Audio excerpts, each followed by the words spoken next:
It is Tuesday afternoon, and you know what that means. It is time for some Tuesday tier rankings here on the channel. Last week, we put every starting quarterback for all 32 NFL teams for the upcoming season into different tiers. Today, we are looking at wide receiver ones.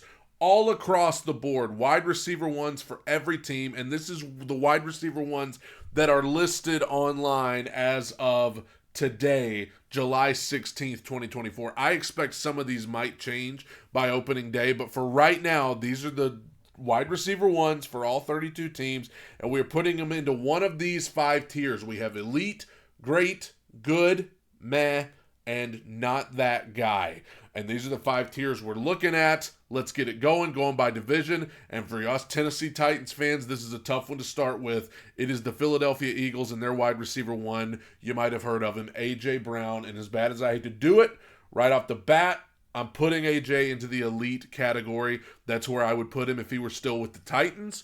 And I wouldn't even hesitate. And I can't let my bias get in the way. So I think A.J. is an elite NFL wide receiver. His size, his speed, his dominance on the field, he has the ability to completely take over an NFL game at the drop of a hat. I think AJ is one of the top five receivers in the league. As bad as I hate to say it, and I wish he were still in Nashville. Up next is a tough one.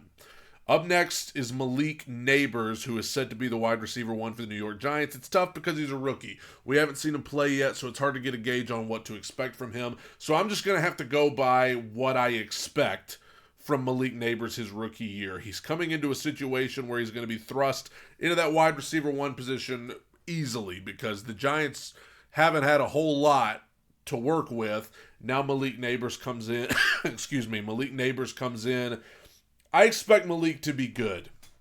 I think he's at a little bit of a disadvantage because Daniel Jones is going to be the guy throwing him the ball. All due respect to Daniel Jones. I think that's going to maybe hurt him a little bit, but I expect Malik Neighbors to be good. I know there's been some off-the-field stuff that people have already mentioned on social media and stuff. I think that was just because it's the summer and there's no football and it was a slow news day. I don't think that's a factor at all. I expect Malik Neighbors to be good. I think that's a reasonable expectation. Up next is Terry McLaurin with the Washington Commanders. Some people might think I'm giving this guy too much credit, but I think that if Jaden Daniels can be the guy they hope he is, I think Terry McLaurin could be great. I mean, you got to keep in mind, he may not have lit the world on fire last year, but the quarterback situation in Washington was awful. I mean, they were just putting guys in and out, and they had Jacoby Brissett for a period of time, and it was just all over the place. But Terry McLaurin, if given the right guy and if given the opportunity, I think that Terry McLaurin could be a great NFL wide receiver. And if Jaden Daniels can get him the ball, I think he will be. I think this is an underrated guy. Underrated wide receiver one in this league. Up next, the last team in the NFC East is the Dallas Cowboys. Their wide receiver one, CeeDee Lamb. I don't like the Cowboys, but I think CD is an elite wide receiver as well. I'll put him up there with AJ. NFC East has two elite wide receivers in that division in AJ Brown and CeeDee Lamb. I think CeeDee Lamb has been better than I thought he was going to be. He also, for different reasons, he doesn't have the size that AJ does, but CeeDee Lamb can take over an NFL game. His speed, his ability to make plays in the open field, he's quick, he gets open, and so now he melts down in the playoffs because that's what the Cowboys do. But I think CeeDee Lamb overall, an elite NFL wide receiver. Let's go to the AFC East with the Buffalo Bills wide receiver one, Curtis Samuel. The Bills, I don't think enough people are talking about the fact that the Bills might be taking a huge step back. I know they've still got Josh Allen, and I know he's great, but losing Stephon Diggs, losing Gabe Davis, Curtis Samuel is now their wide. I know they brought in Keon Coleman, rookie wide receiver. You never know. He's set to be their wide receiver too. But as of right now, Curtis Samuel is the wide receiver one. And if that's the case, that's meh to me. Curtis Samuel is a wide receiver one. That falls into the meh category. He's good. He's fine. But if that's who you're thinking is going to come in and be wide receiver one, I don't know about that. That's very meh. Garrett Wilson, the New York Jets wide receiver one. I think he has shown signs. Obviously, last year didn't work out with Aaron Rodgers. We know why. I'm going to put Garrett Wilson into the great category. I think obviously the Jets quarterback situation, they had Zach Wilson in there last year, had some other things going on. Not exactly an ideal situation for any wide receiver to be in, but this year, if Aaron Rodgers can be Aaron Rodgers, I think it could be a huge year for Garrett Wilson with the New York Jets. I'm putting him into the great category. Him and Terry McLaurin kind of feel like two peas in a pod right there. Kendrick Bourne currently is set to be the wide receiver one. As I'm recording this, Brandon Ayuk has requested a trade from the San Francisco 49ers, and I'm refreshing Twitter to see if anything has come of that. But he has requested a trade, and the Patriots have been one of the teams rumored to be targeting him because Kendrick Bourne's their wide receiver one. They obviously need something. Kendrick Bourne, to me, not that guy. Not that he can't play, not that he shouldn't be on a team, but in terms of being a wide receiver one, I think Kendrick Bourne is not, he's not a wide receiver one. He might be a 2, maybe a 3. Wide receiver 1, I think Kendrick Bourne's not that guy. I think the Patriots need to go target somebody else. Tyreek Hill, obviously elite. Nobody plays this game like Tyreek Hill. Nobody is as big of a threat on the field as Tyreek Hill. Just explosive, will go down as an all-time great. Tyreek Hill absolutely belongs in the elite category. We are now jumping over to the NFC West with Deebo Samuel. And Deebo Samuel, I mean, I'm it's between great and elite for Deebo. For right now, I'm gonna put Deebo in the great category. I think that, obviously he has George Kittle there with him, and George Kittle is quite the tight end. He's had Brandon Ayuk, but Deebo Samuel over the years, he is such a versatile player. He's able to run the ball. He's able to do pretty much whatever you ask him to do. A lot of people would put Deebo in the elite category, but I think, as time goes on, Deebo, starting maybe to get some wear and tear. So going into this season, can you expect the same production out of him? I mean, I've got him in the great category. I don't pre-plan this. I'm doing it on the fly. Do I move him up to elite? Do I put him on the same level as AJ, CD, and Tyreek Hill? I'm going to keep him in great. I'm going to keep Deebo in the great category. Puka Nacua with the Rams. He's listed as wide receiver 1. I didn't know if it would be him or Cooper Kupp, but they've got currently Puka Nacua listed as the wide receiver 1, and I think if his first year is any indication, I think Puka Nacua could be great. I mean, this guy made some unbelievable plays last year for the Rams, and I mean, if he indeed passed over Cooper Kupp to be the wide receiver 1 for this team, I don't think anybody saw that coming. So I got Puka Nacua. He goes into the great category if last season is any indication. DK Metcalf, wide receiver 1 for the Seattle Seahawks. This one's tough because I think a couple of years ago it would have been no doubt that DK belongs in the great category. Obviously, Geno Smith is the quarterback there. That plays a role too. Geno's good. He ain't right back. I put DK in the great category still. I mean, very similar to A.J. Brown. They both came from Ole Miss. Just physical freaks on the field. And, some people would say there's been some attitude stuff with DK, a little more so than A.J. But I think DK Metcalf still, with that size and speed, DK Metcalf could still be something very special. Put him in the great category. And then Marvin Harrison Jr., again, rookie, coming in. Who knows? We haven't seen him yet, but if he is what I expect him to be, Marvin Harrison will be great. I think Marvin Harrison Jr. is going to be great. Again, we have nothing to go by right now. We've never seen him in an NFL game, so I'm literally having to go by, like I did with Malik Neighbors, having to go by just what I expect, what I think it's going to be, and I think that Marvin Harrison is going to be great for the Arizona Cardinals. We are now going to the AFC West with Courtland Sutton, who is currently the wide receiver 1 for the Denver Broncos. Goes into the meh category. I mean, it just Denver. They're in the process of a rebuild. Obviously, they're hoping that Bo Nix is able to come in and be the guy for them. But Cortland Sutton, it kind of feels the same as Curtis Samuel in Buffalo. It's just like, it's nothing that's gonna get you just lighting the world on fire. Up next is Marquise Brown, Hollywood Brown, you might know him as. Here's the thing. I'm going with not that guy. Okay? I don't think that Marquise Brown is a wide receiver one in this league. But here's the thing. He's on the Chiefs, so it doesn't matter.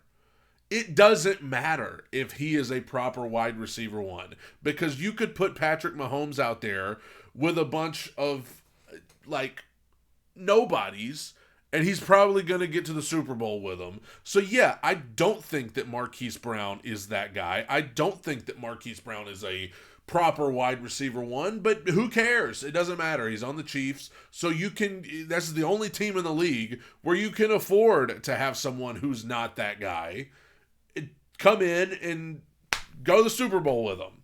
Devontae Adams, I don't care what anybody says. I'm still putting Devontae Adams in the elite category. I know it seems like with the Raiders that he has slacked off, but guys, Derek Carr, Jimmy Garoppolo, this year it's probably going to be Gardner Minshew. I mean, I still wouldn't be surprised to see Devontae Adams traded somewhere. Obviously, Aaron Rodgers has been saying some things with the Jets that would lead people to believe, right, that, Devontae Adams might be headed there. But I think people have forgotten. When it comes to Devontae Adams, I think that people have forgotten what a freak this guy is. And I still think he's got a lot left in the tank. I think he's been in a bad situation in Las Vegas. If he gets traded somewhere this season, you'll see. But I still think Devontae Adams is elite. Josh Palmer, I hate to do it. I'm going to have to go not that guy. I mean, this is a talented guy, belongs on a roster, belongs on the field, but wide receiver one? I don't know. I mean, he's in a position where he's going to have to step up. The Chargers got rid of Keenan Allen. They got rid of Mike Williams. And for right now, Josh Palmer is listed as their wide receiver one. Again, talented guy, absolutely belongs on the field, but we're talking about wide receiver one? I mean, Justin Herbert's good. Maybe it could be a breakout year, but for right now, I just don't see him as like a surefire wide receiver one. Justin Jefferson, I mean, my goodness, he goes into the elite category, absolutely.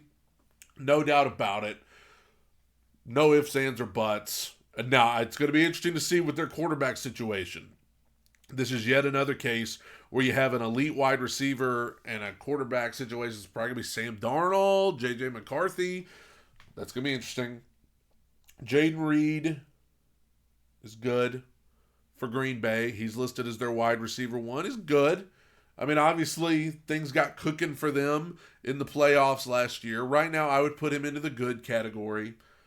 Better than meh, for sure, but I can't quite say great yet. Amon-Ra St. Brown, when it comes to him, I'm ready to put him into the great category. And this one hurts because the Titans could have had him. Titans could have drafted him, and they chose to take Dez Fitzpatrick from Louisville. Amon-Ra St. Brown, I think, has proven, I mean, he's just been on fire in Detroit these last couple of years. Last year he was sensational, so I think Amon-Ra St. Brown belongs in the great category. DJ Moore, he's been in a tough situation in Chicago when he's been there because it was Fields, and Fields got hurt, and then you had other guys coming in. But, I mean, there's potential in Chicago for that wide receiving group to be something special, this year coming in with him. And you've got Keenan Allen, who's joined in. You've got the guy they drafted from Washington, whose name I absolutely cannot think of to save my life right now. They drafted him at number 9, and I can't think of his name. So he's going to be in a situation to make some plays. For right now, I'm going to say good. DJ Moore's good. But, obviously he did some great things when he was in Carolina. Hasn't had a lot of time in Chicago yet. But with Caleb Williams coming in, he could really explode this year. For right now, I'm going to put him in the good category. Amari Cooper, I think it's going to go right there with him in Cleveland. I got to put Amari Cooper into the good category. He's good. Obviously, you see those flashes, where he does special things. Deshaun Watson is a major question mark there in Cleveland. They've got talent on that team, but for right now, I don't feel good putting Amari Cooper anywhere above good. And there's nothing wrong with that. Jamar Chase, come on. Jamar Chase is elite. You know, they've officially got him and T. Higgins back together this year. Joe Burrow back healthy, and don't we know how special he can be and how he can make explosive plays in the pass game all over the field. Jamar Chase belongs in that elite category. George Pickens is listed as the wide receiver 1 for the Steelers. I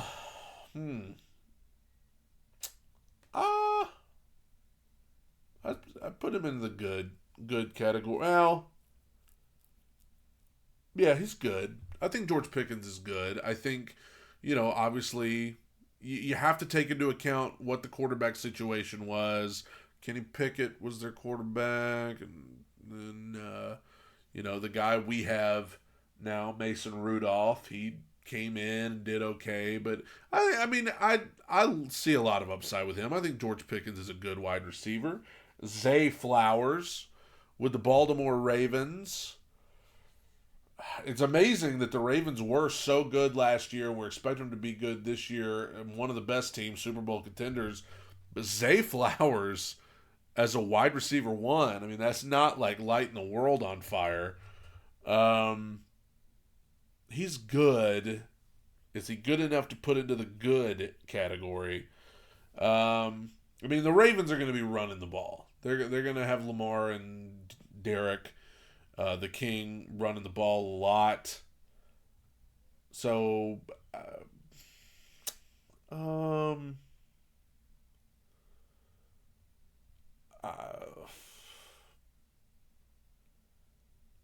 I guess good. I'll put Zay Flowers into the good category.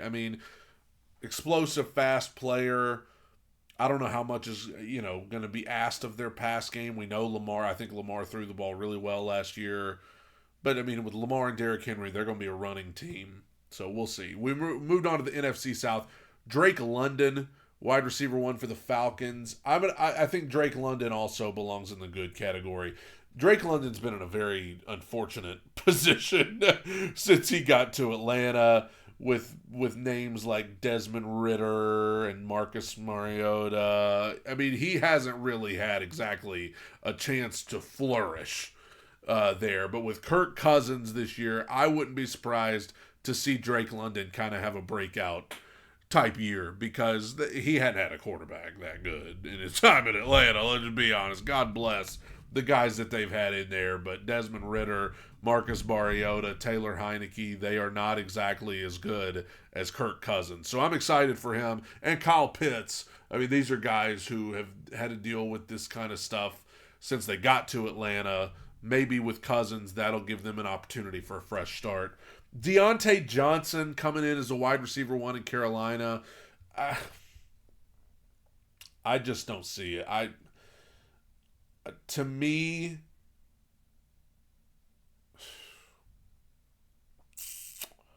I put it in the meh. I want to see Bryce Young succeed. I like Bryce Young. I just don't know if with Deontay Johnson as wide receiver 1, I don't know if that's lighting the world on fire to me. This is a Carolina team that's obviously in the middle of having to just rebuild everything from the ground up. Bryce Young, they're building around him, but I don't know. I'm just not throwing a party about Deontay Johnson. Mike Evans, honestly, career-wise, I think Mike Evans might belong in the elite category. The things he's done in this league, physically dominant. He's coming into a situation, he's getting older, he's been hurt a lot, so for that reason, I'm going to put him in the great category. There have been years in the past where I would have put him maybe in the elite category, but with his injuries and his age, Baker Mayfield, I don't think the Bucs are going to be as good as they were last year. I know that's going to upset a lot of Tampa Bay fans, but I just think, but then again, they are in a division that's very iffy. So I think that Mike Evans is great. I put him in the great. I got to respect just his size and ability to just moss some guys out there. He goes in the great category. Last one from the NFC South is Chris Olave with the Saints. Honestly, I think I would say Olave's good. Olave's good with potential to be great. I mean, Derek Carr coming back in for them. I mean, not a bad situation for him, but the Saints, they're kind of in the middle of rebuilding too. At least a soft rebuild. I mean, they're having to. I still feel like they haven't totally recovered from the Drew Brees, Sean Payton leaving. I still feel like they're trying to pick up the pieces from that. Chris Olave is a talented guy though, so we'll see. I put him in the good category. Now we're to the AFC South. Michael Pittman with the Colts. I'm going to be fair. I think Michael Pittman is a good wide receiver. I think that, obviously their quarterback, Anthony Richardson, got hurt. He was playing with Gardner Minshew a lot last year. But Michael Pittman, there's a reason he got paid. I mean, he made some nice plays for them. If Anthony Richardson is the guy that everybody in the media hopes he is, then it could be a big opportunity for Michael Pittman for right now. I think he's good. Christian Kirk for the Jags. I was wondering who would be listed as wide receiver 1, but they've currently, online at least, got it listed as Christian Kirk for the Jags. And Christian Kirk, again, he's good. I think Christian Kirk's a good wide receiver. I think that I'm a little bit wondering if Gabe Davis might overtake him for that, but Christian Kirk's done some good stuff in Jacksonville. I think he was kind of supposed to be the complement to a guy that we're about to talk about, Calvin Ridley, last year, and he still made some nice plays. Trevor Lawrence got hurt, and that kind of affected, the train came off the tracks for them after that last year, so we'll see. But I say Christian Kirk, he's a good wide receiver. Stephon Diggs coming in, expected to be the wide receiver 1 for a very talented Houston Texans wide receiving group. Stephon Diggs, I'm going to put in the great category. There have been many times in the past where he would go into the elite category. I'm going to put him at great and no higher because it is a new team. He's kind of in that, 1-year rental type thing. We know he can get unhappy and about things if they don't go his way, but there's potential for him to just light the world on fire, and I hope he doesn't. Last but not least, it is our guy, Calvin Ridley with the Titans. I had to save him for last because it's a Titans podcast. I'm going to be fair, I'm going to be fair. If I'm going to put Michael Pittman in the good category, if I'm going to put Christian Kirk in the good category, I'm going to put Calvin Ridley in the good category. I hope he's elite. I hope he's the best we've ever seen. But I'm going to be fair. I don't want to just be a homer who says that Calvin Ridley's going to light the world on fire. I'm going to stick Calvin Ridley in the good category with hope that he's going to be great. Obviously, Ridley, Hopkins, Boyd, good trio right there. Will Levis, it's all going to come down to him. But there's going to be opportunity for Calvin Ridley to really do some good things. He's getting paid a lot of money by the Tennessee Titans. I hope that he's great. I hope he's elite. I hope he's a Hall of Famer. For right now, I'm gonna keep him at good because I don't want to. I'm not gonna just be a Titans homer. I have to come into this unbiased. He had a good year last year with the Jags. I don't think he had a great year last year with the Jags. I think it was good. You can argue there was a lot of different factors that went into that, not exactly going the way it should have. But, he had to take some time off because of some decisions that he made that the league didn't like. So we'll see. But that is how I have it laid out right there. Let me know what you think. Not that guy, Kendrick Bourne, Marquise Brown, Josh Palmer. Meh. We got Curtis Samuel, Cortland Sutton, and Deontay Johnson in the good category. This has the most guys. Malik Neighbors, Jaden Reed, DJ Moore, Amari Cooper, George Pickens, Zay Flowers, Drake London, Chris Olave, Michael Pittman, Christian Kirk, Calvin Ridley. In the great category, Terry McLaurin, Garrett Wilson, Debo Samuel, Puka Nakua, DK Metcalf, Marvin Harrison Jr., Amon-Ra St. Brown, Mike Evans, Stephon Diggs. And in the elite category, A.J. Brown, CeeDee Lamb, Tyreek Hill, Devontae Adams, Justin Jefferson, and Jamar Chase. Some of these as I look, Zay Flowers, I feel like might go down a little bit. I kind of feel like I might have too high of expectations for Marvin Harrison. But let me know in the comment section below what you think. Where was I wrong? Where was I right? Talk to me in the comments below. Tighten up, everybody. Bye.